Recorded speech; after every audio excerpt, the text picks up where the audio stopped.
The sky tore apart over the dunes of Varek 6, a quiet desert world that had stayed neutral for centuries. But today, fire rained down from orbit. The peaceful silence was broken by the sudden roar of warships. Kalen, a young human soldier, ducked low behind a cracked wall of a destroyed alien temple. Dust filled his mouth, and his eyes stung from the smoke. He wasn't supposed to be here. This planet wasn't even on the map 2 weeks ago. But now it was burning. A war had started without warning. No signals, no warnings, no politics. One day, his squad was flying back from a relief mission. The next day, they were crash-landing on this sand-blasted world after an unknown alien fleet attacked their carrier. Most of his team had died in the crash. Only Kalen and a few others had survived long enough to see the ground. Now it was just him. He'd been walking for hours under the twin suns, barely alive, searching for shelter.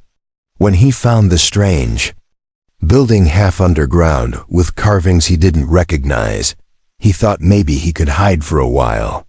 But the inside was darker than night, filled with whispering winds and the smell of old air.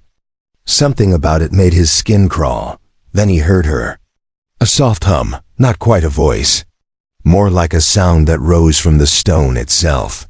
He followed the sound deeper, through twisting halls and ruined rooms. The temple was bigger than it.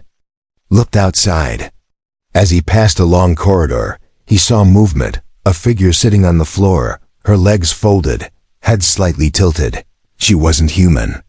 Her skin was a deep blue-gray, and her long white hair hung over her shoulders like snow. Her eyes, they didn't move. They stayed still and cloudy, glowing faintly like pale moons. Kalen raised his weapon by instinct, unsure if she was dangerous, but she didn't flinch. She simply turned her head toward him, even though it was clear she couldn't see. "You're not one of them," she said softly. Her voice was calm. Almost too calm, considering the war above. Kalen didn't speak at first. He just stared, confused. "I heard your steps. You carry pain, not rage," she added. "What are you?" Kalen finally asked. "I'm called Zira," she said. "This place was once my home, before my people were taken." He lowered his weapon but didn't relax. "You're blind." "Yes, since birth." "How did you survive?" She smiled a little. "I listen, I feel, I hide." A sudden blast shook the ground. Dust fell from the ceiling. Zira didn't move. She seemed completely calm even as the world crumbled around her. "You shouldn't be here," she whispered. "They're hunting survivors." Kalen stepped closer. "Who's hunting?" "The ones who started this war. They came for us first. We were weak, peaceful. I was left behind. They didn't think a blind girl would be worth the effort." "You've been alone this whole time?" She nodded. "I know every sound in these walls. I know when a lizard scurries. I know when a soldier breathes. And I know you're not cruel." Kalen knelt down. "I'm not here to hurt anyone. Just trying to stay alive." She touched the ground and tilted her head again. "They will come for you. If you stay, you will die. Then what should I do?" Zira paused. "Follow me." He watched as she rose smoothly to her feet and moved with an eerie confidence. She used no cane, no hand on the wall. She simply walked forward like she had done it 1,000 times. Kalen followed her through narrow paths. Sometimes he had to duck. Other times, he thought she was lost. But each time they turned, there was a small tunnel, a hidden passage. Somehow, she knew the way. She stopped suddenly in a chamber lit by faint blue moss growing on the walls. "They fear my kind," she said softly. Kalen frowned. "Why? Because of your mind?" "No, because of what we can give." She turned to him slowly. "In my culture, blind females were once considered sacred. We were known as sensori." Kalen had never heard that word before. "Sensori?" Zira nodded. "We could connect with others in ways no one else could. Not with eyes, But with senses deeper than flesh, he felt his pulse quicken. There was something strange in the air. Not danger, something else. Warmth. Calm. Like his body had forgotten he was starving. And bruised and scared. They used to say our touch could heal the heart, she whispered. Our presence could satisfy even the most restless soul. Kaylin blinked. You mean? Zira turned her head slightly. You misunderstand. I do not mean in the way humans do. She stepped closer. You are alone. I hear the ache in your breath, the hunger for more than food. Your kind came here by mistake, but you carry too much fire to burn alone. Kaylin didn't know what to say. Every part of him screamed that he should be careful. But something deep inside told him this was different. She wasn't a trap. She was a door. And behind her was something no human had ever touched. Klen stood frozen, unsure if he should step back or forward. Zira, the blind alien girl, stood only a few inches away. Her face calm, her voice soft, but something deep in her presence made the air feel heavier, like time itself had slowed. You said your people were taken. Kaylin finally asked, trying to focus on anything but the strange warmth in the room. Where did they go? Zira tilted her head, listening to the quiet hum of the moss light above. The invaders came from the void between systems. No names, just weapons and chains. They took the strong ones first, then the weak. They left behind those they thought useless. Kellen's voice lowered. Like you? Zira gave a slow nod. Yes. They thought a blind girl could never be of use, but I heard everything. I listened when they whispered in the halls. I learned where they came from, what they wanted. Kaylin moved to sit on a broken piece of the stone bench behind her. His body ached. His legs were numb. But his mind was full of questions. They want our minds, Zira said suddenly, as if she heard his thoughts. Not our bodies. They search for something only certain bloodlines carry. Some kind of signal inside us. They take what they need and leave the rest. Kaylin stared at her glowing pale eyes. But you're still here.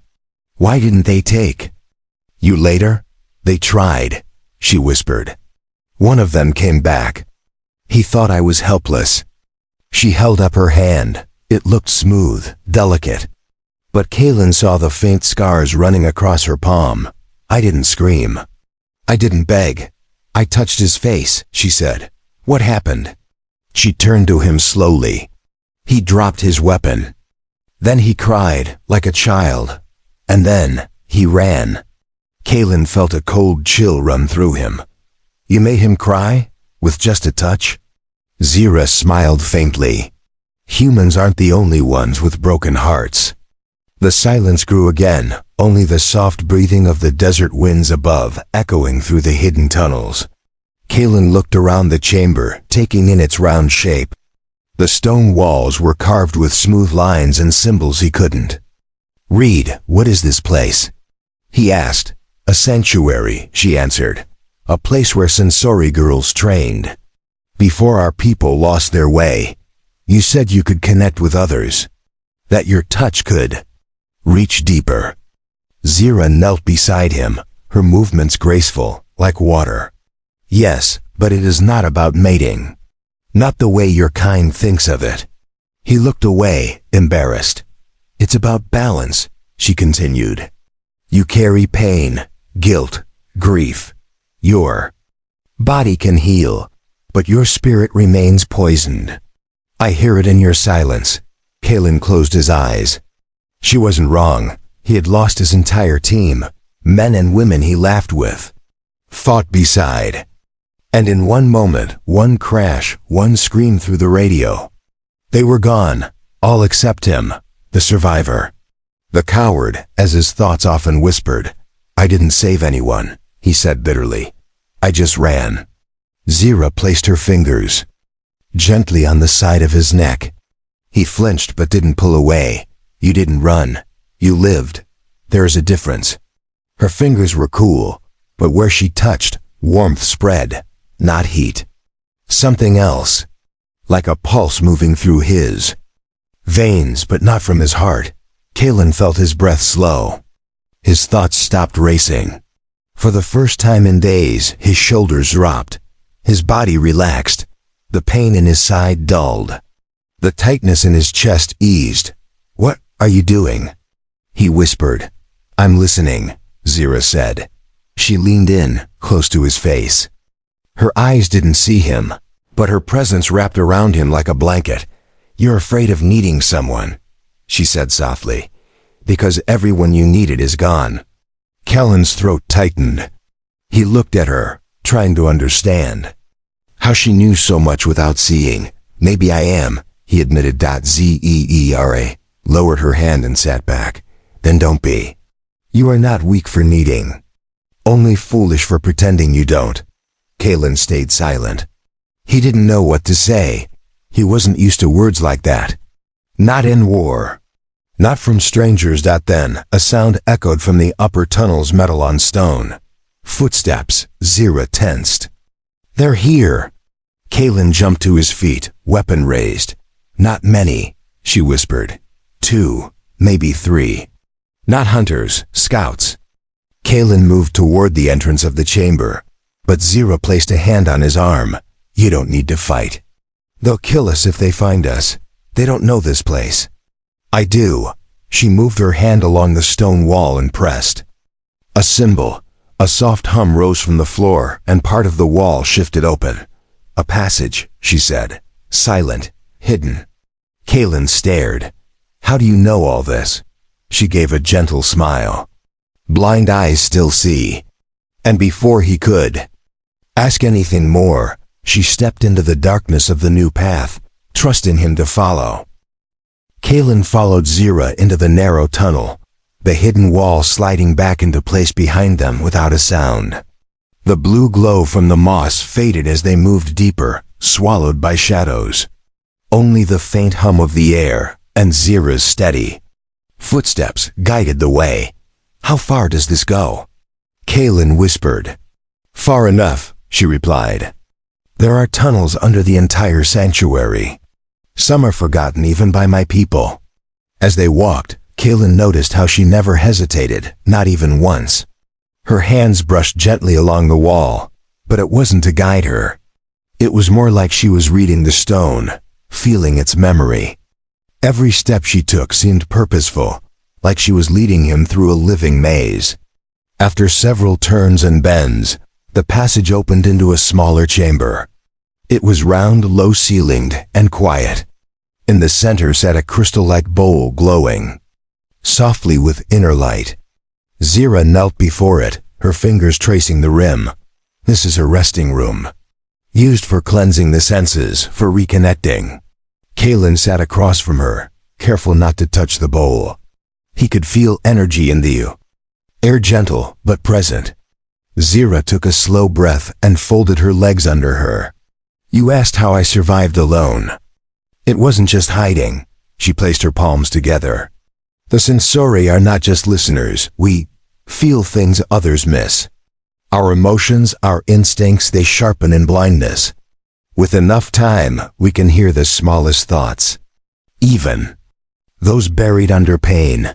Kalen leaned in slightly. "You can hear thoughts, not like reading words, more like listening to a song inside a person's chest, a rhythm of their true self." He didn't know if he believed that. But then again, nothing about Zira had been normal. She had led him through underground paths without sight, sensed danger before he heard it, and calmed his raging emotions with only a touch. "You said your touch could satisfy," Kalen said carefully. "What does that mean?"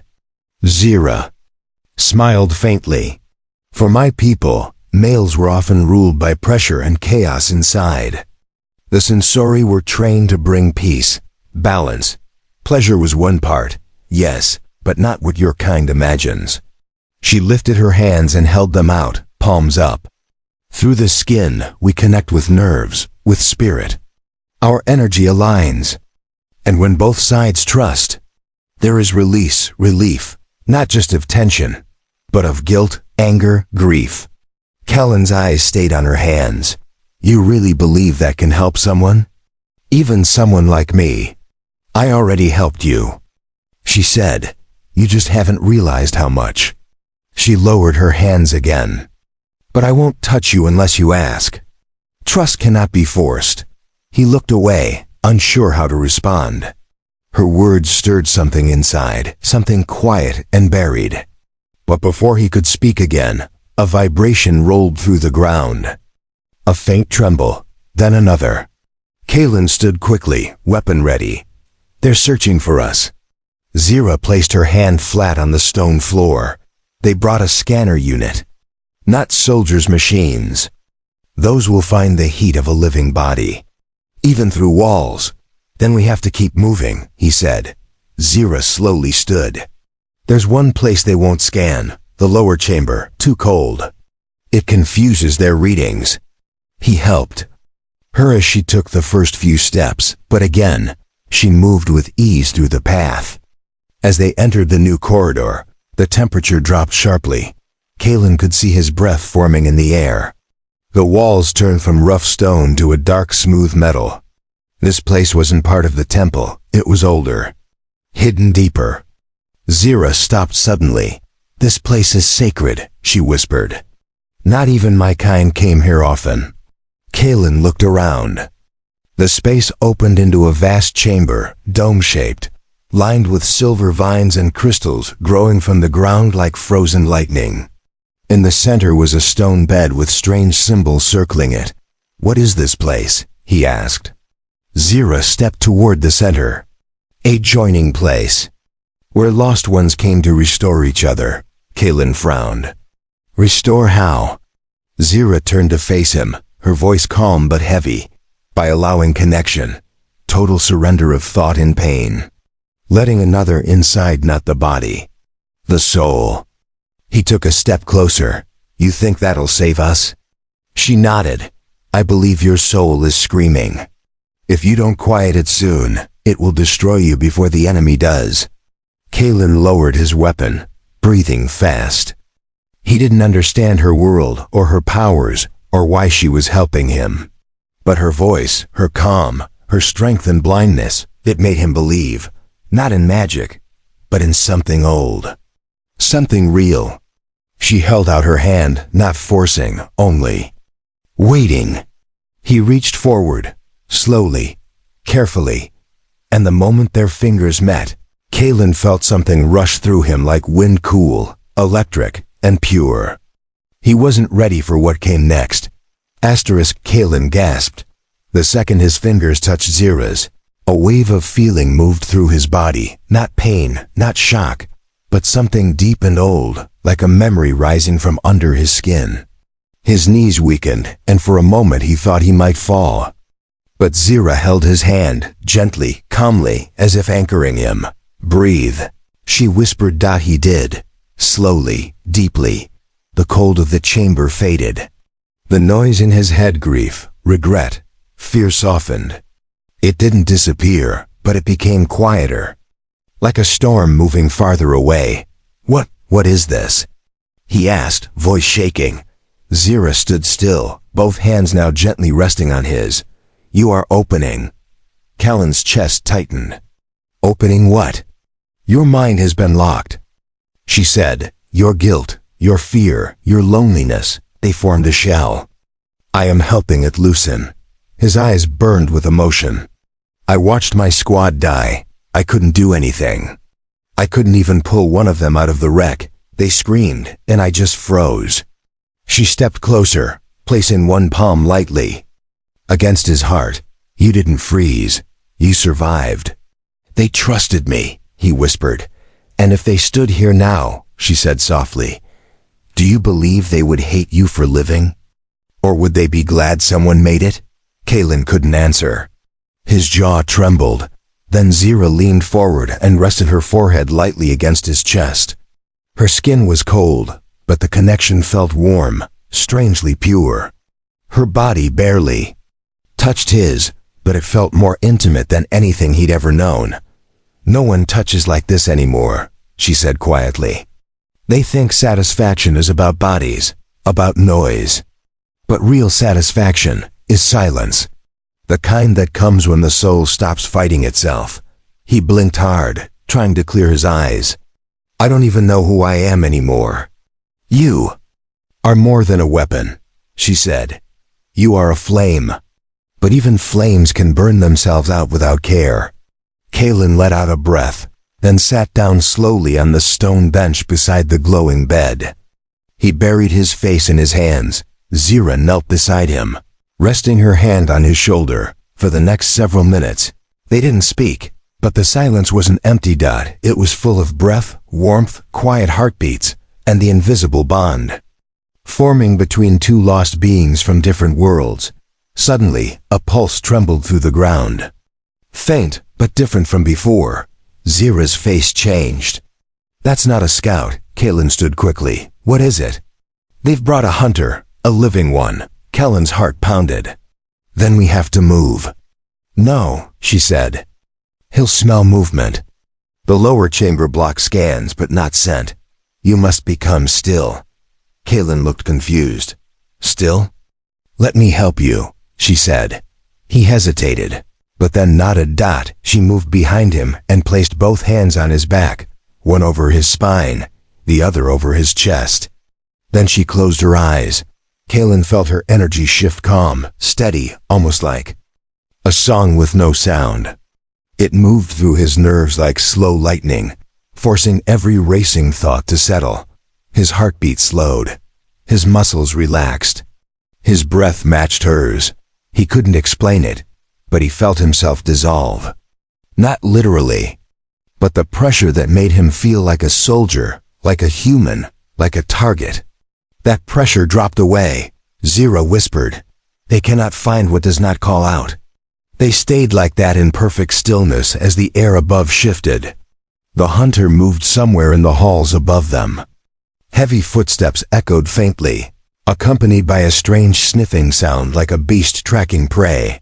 But down in the cold, silent chamber, Kalen and Zira became invisible. Unreachable. After long minutes, the sounds faded. The vibration disappeared, and the stone around them grew still once again. Kalen let out a breath he didn't know he was holding. That worked? Zira smiled. You quieted yourself. I only helped you hear your silence. He sat again, feeling strangely weightless. That was unlike anything I've known, Zira nodded. The males of my kind often came here after battles, wounded, shamed. Some couldn't even speak. But through touch and stillness, they found peace again. He looked at her, curious. Did you ever bond with anyone? She lowered her head slightly. Once, Kalen waited. He was kind, she said. Gentle, but impatient. He wanted fire, not calm. He wanted speed, not silence. What happened to him? He left, she said simply. I do not regret. Kalen stared into the soft glow of the crystals. You're not what I expected. You expected weakness, she said. He nodded. Yeah, but I was wrong. She turned her face toward him, blind eyes shining faintly. We all carry power. Some hide it in their fists, others in silence. Then her voice lowered. But the war isn't over. Soon they'll search again. And this time, they may come in numbers. Kalen looked up. Then what do we do? Zira stepped forward and offered her hand again. Then we stop hiding. He took her hand. And, for the first time since the crash, Kalen felt like something bigger than fear was guiding him forward. Kalen gripped Zira's hand, surprised at how steady he felt now. The fear was still there, yes, but it no longer controlled him. Her touch didn't just comfort, it gave him something solid to hold on to, like a lifeline in deep space. You said we stop hiding, he repeated. How? We're two people in a cold hole in the ground. We are more than that, Zira said softly. You have strength. I have awareness. Together we can strike. Kalen gave her a look. You're blind, Zira. And yet I found you. I led you through tunnels without falling. I made a hunter miss our scent, she said without raising her voice. Don't mistake what you see for what I can do. He let out a small, respectful breath. "Fair point. There's something you need to know," she continued. "This sanctuary wasn't only a place for healing. Beneath it lies something older, something left behind by the first Sensori." Kalen narrowed his eyes. "Like what?" "A source of energy, thought, emotion. It was once used to help Sensori reach deep connection. But in war, it was sealed. Where is it?" Zira turned slightly and raised her hand to the wall behind the stone bed. "Here." Kalen helped her walk to the edge of the chamber. She reached out and pressed her palm flat against the smooth surface. There was a low hum. The stone rippled like liquid and a panel slid open, revealing a staircase spiraling downward into darkness. Kalen looked down into the hole. "It's not guarded? No one remembers it, except me." "Then why haven't you gone down there before?" "Because I was waiting," she said quietly, "for someone strong enough to help open it." Together, they descended. The air grew heavier with every step, warm, electric, like something ancient was watching. The stairs ended in a vast cavern lit by glowing roots. At the center stood a raised platform with a large, egg-shaped structure made of crystal and metal. Kalen stepped forward, stunned. "What is that?" "The core of harmony," Zira said. "Long ago, it let Sensori connect to dozens of minds. At once, it balanced entire tribes during war and famine. But when outsiders came, they feared its power. So the elders sealed it." He circled it slowly. "It's beautiful, but what can it do for us now?" Zira walked to the base. "It still works, but it needs two beings joined in balance. One with fire, one with calm." Kalen looked down at her, realizing what she meant. "You want us to use it together?" "Yes," she said. "You carry strength, emotion, will. I carry silence, sensing, patience. If we link, we might send out a call. Not of panic but of peace. The enemy will feel it. It will confuse them." He frowned. "Confuse? They seek chaos, fear. That's how they find the weak. But if we release stillness, it clouds their senses, gives us time, a shield of spirit." Kalen hesitated. "What happens if we fail?" Zira turned her face to him. "Then you'll die holding my hand." "Not the worst way to go," he chuckled once. "You're strange, Zira. I've been called worse." He looked at the core again, then extended his hand. "What do I do? Stand with me. Let me guide you." They stepped onto the platform. Zira placed one hand on the crystal, the other reaching for Kalen's. He took it. "Close your eyes," she said, "and listen. Not with ears, but with your heart." Kalen obeyed. The moment his palm touched the core, something surged through him. A deep pull, not painful, but powerful, like being lifted out of his body while still standing. His breath caught. He saw things, memories, not his. Zira's. He saw her as a child, walking alone through the empty halls of the temple. Her eyes cloudy even then, but her movements graceful. He felt her loneliness, her strength, her refusal to break. He saw her father, his face proud but distant. Her teachers, teaching her how to sense emotions in silence. Then the memory shifted. Zira now saw his pain, his crash, his failure to move fast enough, his screams when the flames rose, his guilt, and his helplessness. Their breaths matched. Their thoughts blurred. Kalen felt her hand tighten slightly. "We are linked now." He opened his mouth, but no words came.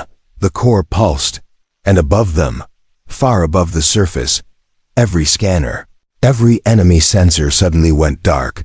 Across the hills, 300 drones spun in circles, confused. 2 scout units stopped moving, unsure of their target. A nearby war beast sniffed the air, growled, and then sat down. Something unseen had settled over the land.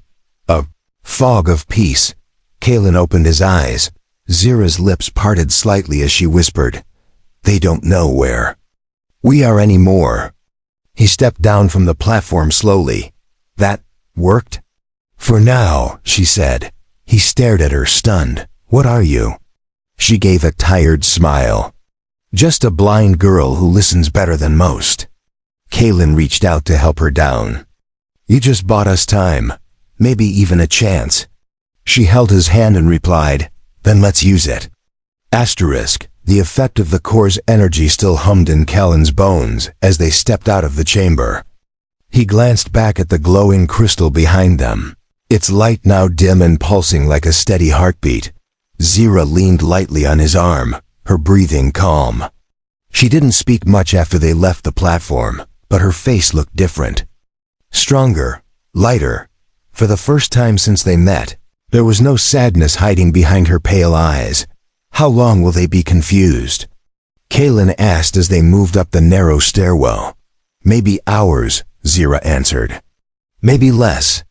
But enough. Enough for what? To prepare, or to escape? Kaylin frowned. You want to run? No, she said. I want to fight. But not with bullets. He helped her over a rough stone. Then how? Zira stopped. Her head tilted like she was listening to something deep underground. There are others. I can feel them. Kellen's heart jumped. Others? You mean survivors? Yes, she said. They are quiet like I was. Hiding in pain and fear, I think. If I reach out to them, they'll answer. He blinked. Reach out how? She touched his chest. Like I did to you. Kaylin stepped back. Wait, you want to use the core again? No, she said. Now that we're connected, I can guide you. But this time, you must be the voice. His eyes widened. Me? Zira nodded. You carry fire, Kaylin. I can stir calm, but it's your strength they'll follow. You must speak without words. You must send out your will. Kaylin looked away, uncertain. I don't even know who I am anymore. Zira touched his hand. That doesn't matter. What matters is what you choose now. He thought about it. About his lost team. About the crash, the flames, the empty silence that followed. And about Zira, how she saved him not by force, but by quiet understanding. He turned back to her. All right. Show me how. They returned to the lower chamber, and though his legs were sore and his body weak, Kaylin stood tall as he placed his hand on the core once more. Zira stood beside him, one hand resting on his shoulder. Close your eyes. Focus not on your pain, but on your desire. What do you want the others to feel? Kaylin closed his eyes and inhaled slowly. At first, only darkness came. Then the faces of his fallen friends appeared. Their smiles, their jokes, their courage. The ones who died believing in something greater. He clenched his fists. I want them to feel hope, he whispered. To know they aren't alone. The core pulsed beneath his hand. A warmth grew, brighter than before. This time, it wasn't silence that spread but strength. The kind that rises when you stand back up after being knocked down. Across the tunnels. Distant minds stirred. In one dark corner of the sanctuary, a young alien boy lifted his head from behind broken stone. In another, an older female with scars on her face opened her palm, eyes wide in wonder. Farther still, a pair of twins silent for days suddenly began to whisper again. Kaylin didn't see them, but he felt them. Every heartbeat, every soul awakening. Like lights flickering to life in the void. They hear you, Zira whispered. Keep going. Kaylin focused harder. He didn't try to speak. He didn't force anything. He just stood, letting his strength pour into the core, carried by the bond they had created. Then the light dimmed slowly. Zira lowered her hand. They're coming, she said. Kelen opened his eyes. The enemy? She shook her head. The survivors. They exited the lower chamber, and soon, in the narrow hall leading to the main temple, shapes began to emerge. Figures stepped carefully from the shadows, tired, hungry, frightened. But no longer hiding. There were 5, then 10, then more. Most of them alien, different shapes, sizes, skin colors. Some looked like warriors once, others like children. But all had the same look in their eyes now. Recognition. Kelen stood tall. You all felt it? A woman with gray skin and 4 arms stepped forward. We thought we were alone. But someone called us. Kalen didn't answer. He didn't have to. They already knew. Zira stepped beside him, her voice gentle but clear. We don't have ships. We don't have guns. But we have each other. And we have something they fear. A young male with metal implants asked, What's that? Zira smiled softly. Harmony. Just then, a distant rumble echoed from above. The enemy had resumed their sweep. Time was short. Kalen looked around. We can't hold them off alone. No, Zira said. But we don't have to. Not anymore. And in that moment, surrounded by survivors he'd never met, Kalen understood what the Sensori were truly about. They didn't fight to destroy. They fought to bring life back into broken hearts. And now, with Zira by his side, it was his turn to lead them forward. The survivors gathered inside the wide central hall of the ruined sanctuary. Some were wounded, others exhausted, but all were drawn to the calm strength that radiated from Zira and the fire quietly burning inside. Kalen, the enemy was closing. In above ground, war beasts moved through the sand, scanning for life. Ships hovered low, and drones swept the area, but none could lock onto the group, hidden beneath the ancient stone. Still, it was only a matter of time. Kalen stood at the edge of the group, looking toward the tunnel. His jaw was tight. If they break through, we won't survive long. Zira nodded. Then we must reach them before they reach us. He turned to her. You want to go toward them? Not with weapons, she said. With truth. Kalen looked around at the group. They're scared. They've lost everything. Exactly, Zira said. They have nothing left to lose. But they still have one thing the enemy can't control. What's that? Their spirit. Zira stepped forward and lifted her hand slowly. Though blind, her face turned toward the center of the hall, as if she could feel every soul standing around her. You all came because you heard something inside you answer a voice, she said gently. Not a voice of command, but a voice of connection. Her head tilted upward. We were left behind, forgotten, seen as weak. But we are not. No one spoke. They listened, eyes wide, hearts still. I was born blind, she continued. Many saw that as a curse, but blindness gave me strength. It forced me to feel instead of see.